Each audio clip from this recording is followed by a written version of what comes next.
சிராப்பள்ளி மலைமேவும் தட்சிணாமூர்த்தி அருள் நல்கப் பெற்று பராபரமும் எந்நாடும் பைங்கிழியும் பல பாவும் பாடிப் பாடி தராதல மானிடர்க்கு எல்லாம் தன்னமிர்தாய் தந்தருளும் தாயுமான நிராமயனார் அருள் பெரிய கவிதையினால் பொருள் அதனை நினைந்து வாழ்வான். எக்ஸ்பிளைன் பண்ண முடியாட்டாலும் கூட அது விளங்குறது. அதான் இதனுடைய பிரம்ம வித்யாவோட மகிமே அதுதான்.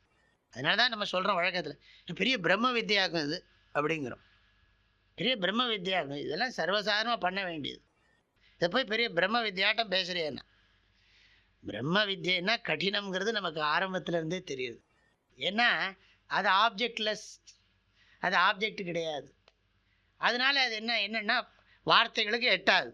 வார்த்தைகளுக்கு எட்டாதுன்னு சொல்லி புஸ்தகமாக எழுதி வச்சுருக்காங்க. கேனோபனிஷத்து, கட்டோபனிஷத்து, ஈஷாவாசி உபனிஷத்து எல்லாம் வாக்கியங்கள் தானே அத்தனையும். வாக்குக்கு எட்டாதது வாச்சாரம்பணம், வாக்கு அதீதம் எழுதி புஸ்தகமாக இருக்குது. இத்தனை புஸ்தகத்தையும் படித்த பிறகு தான் நமக்கு புரியறது அது வாக்குக்கு எட்டாதுன்னு. சொன்னாலும் பல கோணங்களில் சிந்திக்கிற போது நமக்கு அந்த பொருள் இருக்கிறதுங்கிற உண்மை புலப்படுகிறது. அந்த பொருளே நாம் என்பதும் விளங்குகிறது. ஆனால் விளக்க முடிவதில்லை. இல்லை, சற்றும் பேசாத காரியம் பேசினான் தோழி. வாக்குக்கு அகோச்சரமான விஷயத்தை வாக்கால் விளக்கினார். அவ்வளவுதான்.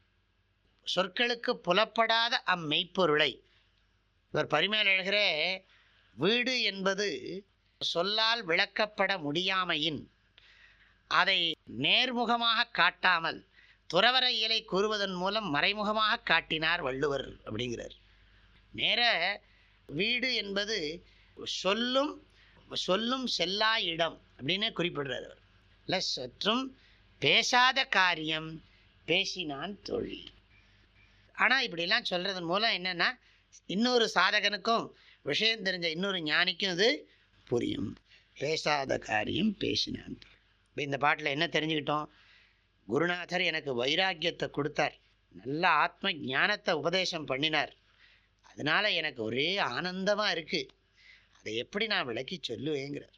அவ்வளோதான். நம்ம கடைசியில் இப்படி போட்டால் தான் நமக்கு அது ஸ்லோகம் படித்த மாதிரி எனக்கு இருக்குது.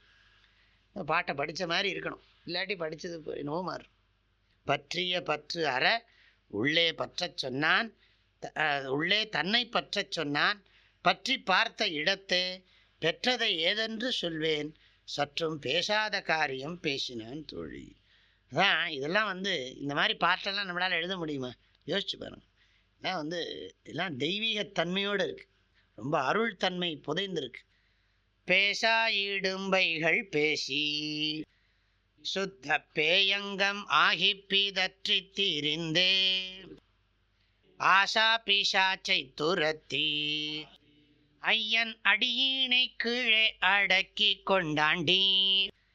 பேசா இடும்பைகள் பேசி சுத்த பேயங்கம் ஆகி பிதற்றி தீரிந்தே ஆசா பிசாச்சை துரத்தி ஐயன் அடியினை கீழே அடக்கி கொண்டாண்டி.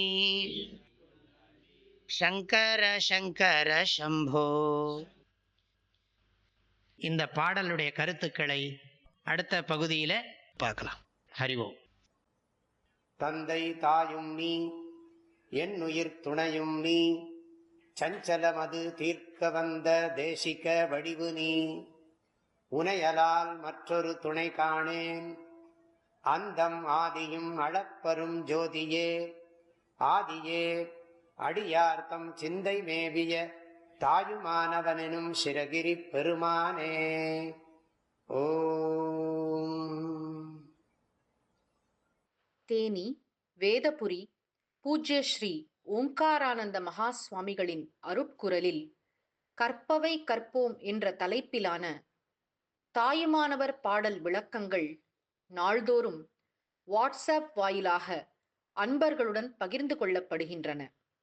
இதனை உங்களது மொபைலில் பெற 8827488445 என்ற எண்ணிற்கு உங்களது பெயர் மற்றும் ஊர் விவரங்களை வாட்ஸ்அப் செய்யவும். ஹரி ஓம்.